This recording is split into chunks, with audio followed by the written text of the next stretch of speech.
Hi, let's start the chapter.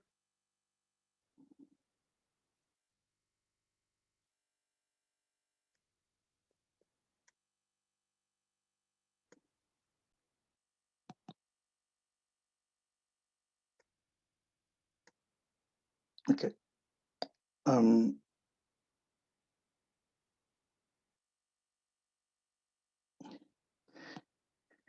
in this chapter, which is chapter 12, is it's about entering the foreign market, and so is chapter 13, is the detail of how to enter the foreign market. In this chapter, we will have basically talk about um, focus on two closely related topics: is the decision of which foreign market to enter, when to enter them, and what scale, at what scale, on what scale. And the second thing that we're going to look at it is the choice of entering mode. Now, the choice of mode for entering a foreign market is a major issue which challenge international business. They might, they must decide which foreign markets to enter, the timing of the entries, um, first mover advantage, first mover disadvantage, pioneering cost. Those are all things that we think about when we're entering a new market. The scale of the entry and the strategic commitment, how big we want to go in, and how much we are committed to that market. Now, the basic entry decision, it's about which foreign market, and you know there is 196 countries in the world. The proper term is nation states. So there is 196 nations, since not all are strictly speaking independent countries. So these 196 have a widely varied degrees of opportunities. And the timing of the entry, should we go early or enter late? The entry is early when an international business enter a foreign market before other foreign firms, and late when it enters after other international business have established themselves. So that's what you call late and early before the international business establishing themselves. Now the question comes in the scale of entry. Deciding to enter a foreign market on a significant scale is a major strategic commitment. How big you want to go in. The large scale entrance is more likely than the small scale entrance to be able to capture the first mover advantage. So if you're a more first mover advantage, if you're a first mover, the advantage if you're going in with a large scale, you have a better chance to capture the market. On the small scale entry, allows a firm to learn about a foreign market while limiting the firm exposure to the market. So, are you going there to learn more about the market? So, you better go in as a small scale. If you're going there to capture the market, then you're taking a risk there. You better go in as a large scale because you have a better chance to capture the market, but there is higher risk involved in it. Evaluating the level of the risk. For example, entering a large developing nation such as China or India before most of other international business in the firm industries and entering to a large scale will be associated with a high level of risk.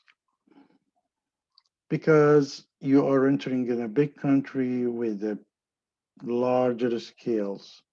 So you might involve with a higher risk. The potential long-term reward associated with such a strategy is a great because it's too big market, too largest market in the world. So the revenue, the return, the revenue is very high, yet the risk is also high because of their size and the country and population. So one of the things that you might want to do, you start exporting. And then exporting, the advantage of it, exporting has two distinctive advantage. First, it avoids the often substantial cost of establishing manufacturing operation in the country. So you're just exporting. You're not spending that much. You're producing at your home, at your comfort, and you're exporting to others. The second advantage is exporting may help a firm to achieve experience curve and location economies. So because you're not risking and you're not going in the middle, while you're exporting, you can gain some experience to find the best location for you and how to select a location where you can capture the most of your potential market. On other hand, when you're doing an export, the disadvantage of it is exporting has some drawbacks. One of the drawbacks is exporting from the firm home base may not be appropriate if a lower cost location for manufacturing the product abroad. So if you're doing a t-shirt in Canada and you want to export it to India or China, it's a better you do it there because the cost is cheaper.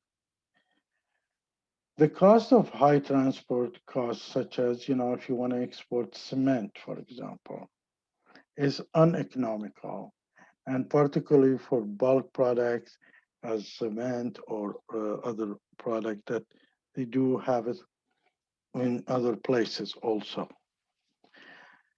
The other thing that you might be facing is tariff barriers can make exporter uneconomical. So you trying to export to Iran where they do charge 250% price of the car as a tariff. That becomes uneconomical.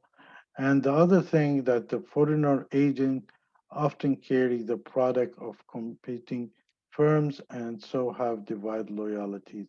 So when you're exporting, you need somebody's there to help you, a foreign agent. And they might be also, since you might be looking for somebody with experience, then they might be carrying your competition products too. So they're not 100% loyal to your products. The other way is what you call a turnkey project. Turnkey project occurs when the contractor handles all the details of a project for a foreign client, including the training of operation personnel. An example is Canada building a nuclear plant in California. Russia is doing another nuclear plant in Iran, where they build everything, turnkey project, and train the people. Implementations of software in that's what I did in Iraq, where we sub implemented the software, customized it, and trained the users. At the completion of the contract, the foreign client is handed the key to a planet that is already full operation in other sense. So that's what we did is after we're done, we just give them how to operate and walked away. The other way of doing it, which is they doing it in the franchising, is a licensing agreement is an arrangement where a licensor grants the right to intangible property to another entity, the licensee, for a specific period, or consumption, and in return, the licensor receive a royalty fees from the licensee. Licensing is often associated with the franchising international known as a restaurant chains, for example. In the franchising is a specialized form of licensing in which a franchisor not only sells the intangible properties like the Boston pizza you see, normally a trademark, to the franchisee, but also insists that the franchisee agree to bid by the strict rules as how to conduct the business or how is the business conducted. Now we have another kind which is called a joint venture. A joint venture entitles the establishing a firm that is jointly owned by two or more otherwise independent firms. So in the beginning, we saw um, Datsun and Nissan establish a third party manufacturing, and then they became Nissan later, but they joint venture to operation. Like what we saw Panasonic and National in radios and electronic. They done a joint venture and then they amalgamated. There are commonly two types of JVs: the cooperative joint venture, the equity joint venture.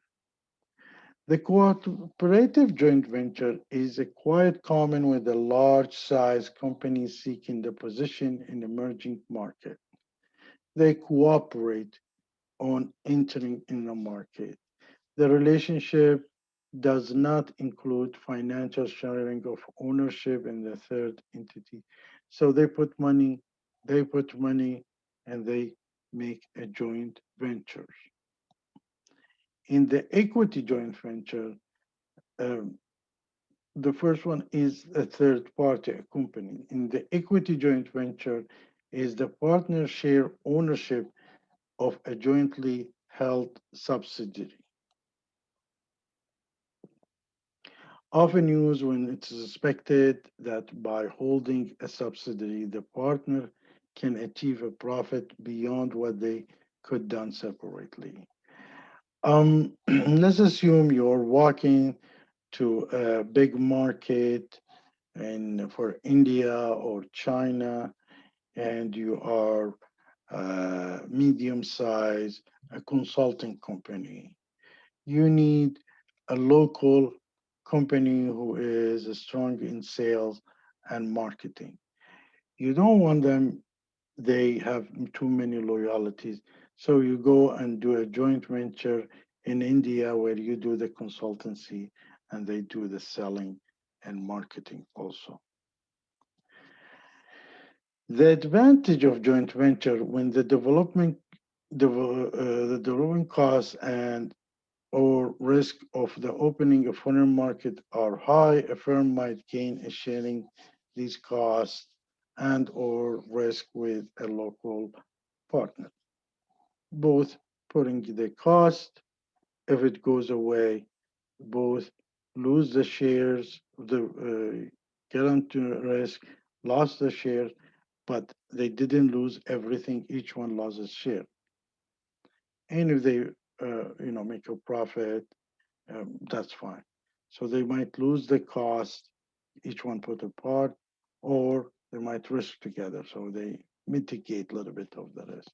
In many countries, the political consideration make joint venture the only feasible entries, especially in the Middle East. You cannot really go and do your business without a joint venture. Now, the disadvantage of joint venture, a firm that enters into a joint venture risks giving the control of its technology to its partner. Because you're in a joint venture, you're gonna your partner gonna see or getting exposed to your traits, how you do the business. So that's a risking of your way of doing the business. And you also share the ownership arrangement can lead to conflict. Who wants to be the boss? Which company wants to be the leader? Then you have what you call a wholly owned subsidiaries, which is you open a company as a subsidiaries. It's owned by one company. And the wholly owned subsidiaries occur when a firm owns 100% of its stock. There are so many of them in the market, especially in the pharmaceutical companies, in the food industries. Pepsi owns so many companies. Coke owns so many companies. Um, Procter and Gamble owns so many companies. They're all owned at 100%. So by establishing a wholly owned subsidiary in a foreign market, the firm can either set up a new operation in the host countries, like a new operation from the scratch, which is called a greenfield venture, or the firm can acquire and establish, they find established company there and in the host nation and use that firm to promote its product. Like we see, for example, China trying to, uh, you know, uh, the Huawei when they wanted to establish their products in Iraq, for example, they went and bought the core software of telco so they can push their switches and hardwares to the Iraqi telco companies. Now, here's a summaries of advantage and disadvantage of entry mode. We said you can take a look at them. We said the entry mode could be exporting, turnkey contract, licensing, franchising, joint venture, and wholly owned subsidiaries. And you see the list of the advantage and the disadvantage. So how this selecting an entry mode is depend on the core competencies and the entry mode.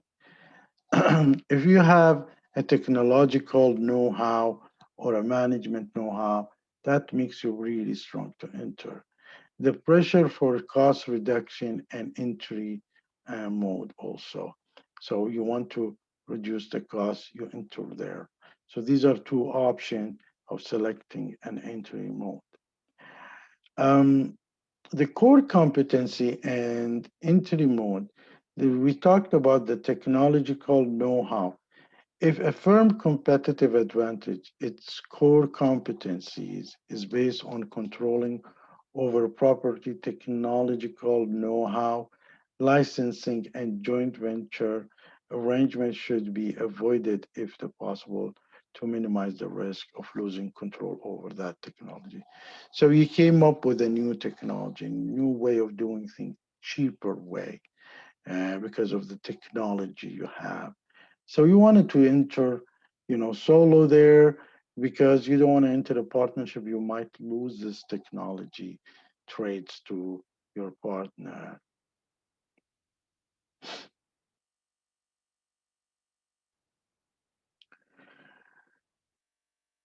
The core competencies and entry mode. That was the technology. And when we talk about technology, we're not talking about IT. We're talking about improving way of doing things. So the other one is the core competency and entering mode. Maybe you have the management who really know their jobs and how to do it, like the ones who does it for example, in restaurants like McDonald's does that because they have know-how. The competitive advantage of many firms is based on the management know-how, like McDonald's we said. Such firms, the risk of losing control over the management skills to franchise or joint venture partner is not that great because nobody can do restaurant franchising and fast food as McDonald's does. and know, and they supply with the food, so they know how to make these things. And their burger is different than other burgers. These firms' valuable asset in their brand name usually also McDonald's is McDonald's, and the brand name are generally well protected by international laws pertaining to a trademark. So most of the countries are not allowed without a permission of McDonald's to open a McDonald's restaurant. Once again, this is the summary of wholly owned subsidies. So we said there is two options. One, you go and do an acquisitions for a factories there. So you just bring your know-how and your new way of doing production. And and once you go and build the factory there, which is that called a greenfield venture. And the pros for the acquisition is the firm can rapidly build its own presence in the target foreigner market because you acquire and you have the access. Preempt competitors. Managers believe acquisitions are less risky than the greenfield ventures, but the cons is firms often overpay for the assets of the purchased firms, clash between the culture of the acquiring and acquired firms, the differences in the management philosophy. Very beautiful case when we are bringing tabs and Huawei acquisitions for that software and the business. The Greenfield venture affirms greater ability to build the kinds of subsidies that the company wants. It it is much easier to establish a set of the operation routines in a new subsidiaries, and the cons is really greenfield venture are slower to establish. Green ventures are also risky. So why do the acquisitions fails? The acquisition fails for several reasons. First, the acquiring firm often overpay for the assets of the purchase firm. The price of the target firm can get bid up by more than one firm to interest is interested in its purchase, and it's often the case. And telcos is one of the good examples that I really lived and worked with it, acquisitions and all these things. And the second, many acquisitions probably fail because of there is a clash between cultures of the acquiring and acquired. After an acquisition may make many acquired companies experience high management turnover possibility because of their employees do not like the acquiring companies' ways of doing things. uh, we explained the telco situation where Huawei have did the acquisition for the tabs and the background of it. So these are basically the problems, common problems of solution of entry mode. We said there is a cultural difference, there is a foreign exchange, there's a quality of local employees you might be facing, you might be needing training need for things, high cost of doing business, you might being an expatriate, linguistics problem, finding connection to help navigate around the system, especially with the ones who have so much bureaucratic rules and laws to be go through. So this is the end of the chapter. We'll start the next chapter soon after this.